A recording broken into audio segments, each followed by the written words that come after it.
Yeah, Waiver wire. time. Yeah, if I control, Waiver wire. I would want. Dugong. And Hunter Z infected.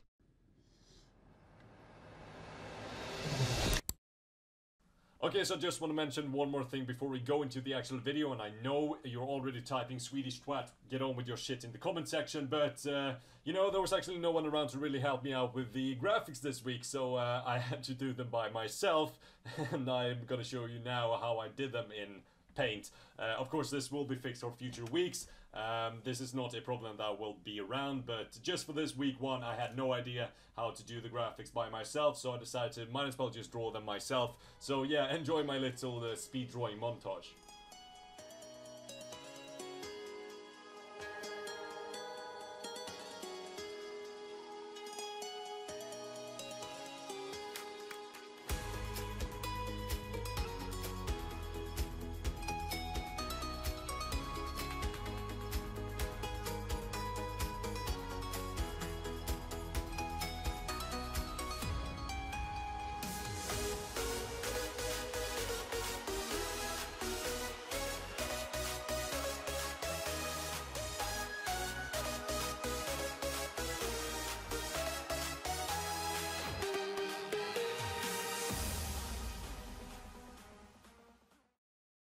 Hello everyone, hope you're having a fantastic day so far, and welcome back to the Waiver Wire Show.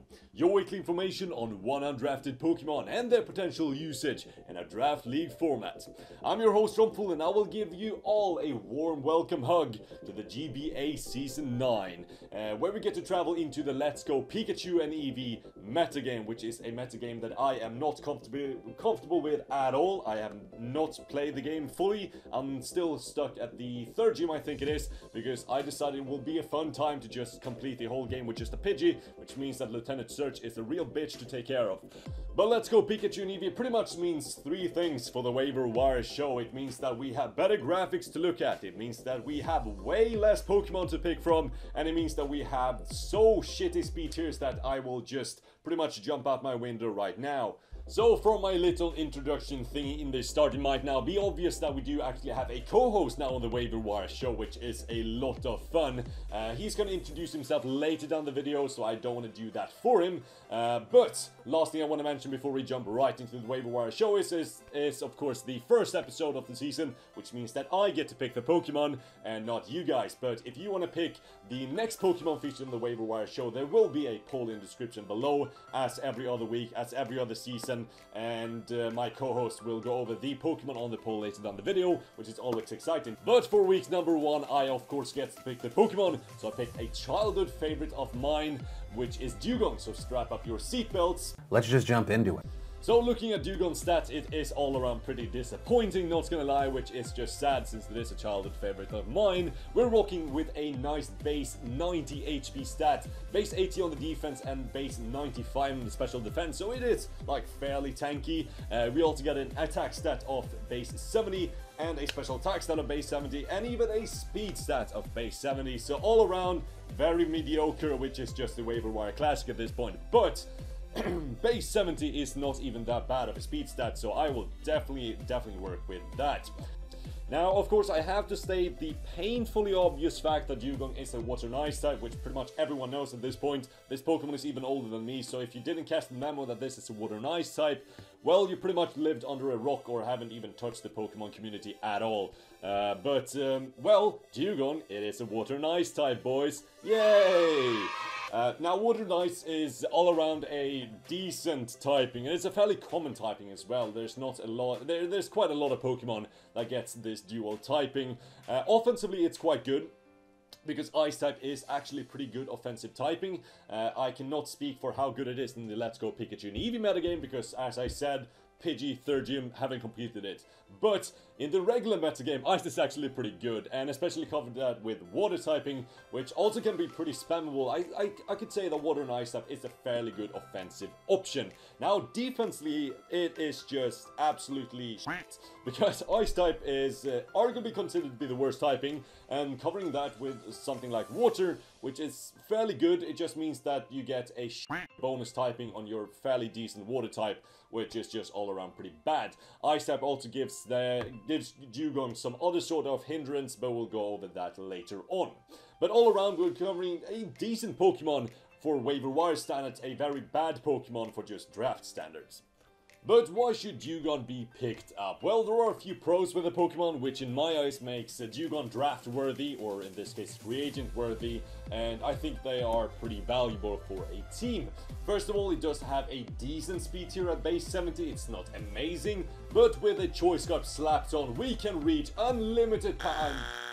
Okay, so items are not in the game, forgot about that, that's totally fine. Dugong has some pretty nice abilities, there's no abilities either. Dugong gets Drill Run, mother. But jokes aside, Dugong actually has a bit of viability in the format. The first main one being, of course, that it does have 3 different types of priority, which is always very appreciated for a team, especially in this one without no leftovers or no way to really recover since the GBA banned the rest move. So Dugong being able to snipe off weakened foes is really nice. It does get access to Aqua Jet and Ice Shard, which is dual stab in priority form, and then of course Fake Out, which means that it can come in, Fake Out, and then snipe something up with the Aqua Jet or Ice Shard, which is really good. Now the next thing is that Dugong is of course a Water and Ice type, which is a pretty good counter to most of the common Stealth Rockers in the format.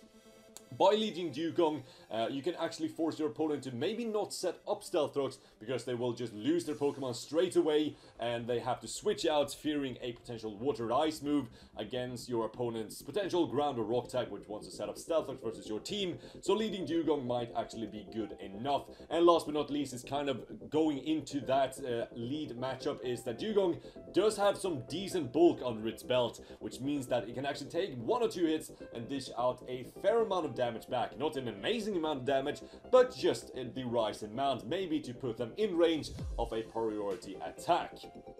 Now I think there are a lot of reasons why people stayed away from this Pokemon, but here's just a few. Now the first one being of course that Dugong has a Ice typing, which means that it is weak to Stealth Rocks, and in this form apparently there are no Rapid Spins or Defogs or anything, which means that if your opponent gets up Rocks, well, you pretty much have Dugong at 3/4 of its original health, which means that Dugong cannot pivot in or out at all by just killing itself on the rocks, which is just really bad. And last but not least, we do have the fact that Dugong's move pool is very limited, which pretty much lowers this Pokemon's viability exponentially and goes all the way down.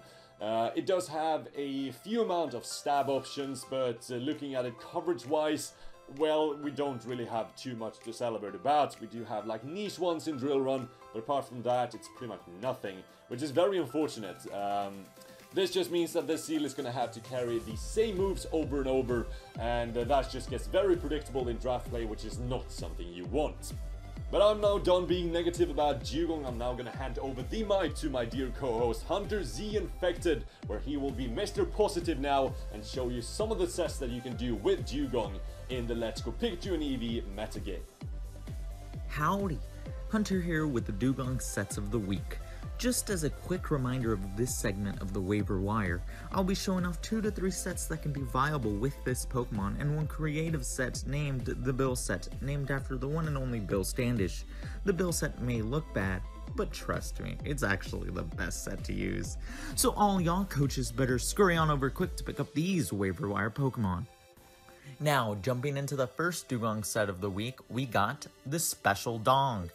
This set consists of just 4 special moves, nice and simple. Of course, it has 2 good dual stab moves in Ice Beam and Surf, and 2 hard-hitting, riskier special moves in Blizzard and Hyper Beam. Surf will be for all rock, ground, and fire types, while Ice Beam handles the grass and flying type annoyances. Blizzard is just a less accurate Ice Beam that hits harder, so have fun testing your luck. Hyper Beam is there just in case you encounter a Pokemon low enough but resists Ice and won't die to Surf. That's when you hit them with the beam when they least expect it. Plus Special Attack because we want to hit as hard as possible, minus Attack for obvious reasons. The next set is a mirror opposite to the first. The Physical Dong is a bit more unique in that it actually has priority and a bigger variety in moves. We will still keep the stab waterfall, but now we have drill run for steel types. Aqua Jet is there as a safety net in case an opposing Pokemon is low enough to fall to it. Now, if you're worried about those pesky grass or psychic types, you shouldn't be. Mega Horn is here to take those down unexpectedly. Just make sure you can hit. Adamant Nature, because this dong doesn't want to be held back. Want to slow down a little and play a little differently than just hitting everything hard? The Stall Gong is right for you. You start off by clicking Toxic to make sure you can kill something. Then you Protect to watch them slowly die to the poison. Got enough health? Click Growl to establish dominance and lower their attack. But ouch, I see your Dugong is in the red. No worries, we have just the move for you. That health up right back where it belongs. Slowly kill your enemies and never die with the Stall Gong. Calm Nature for that sweet, sweet bulk, and Growl is already there for the physical attackers. Warning, will not work on steel or poison types, or anything with a substitute up. And finally, the Bill set of the week.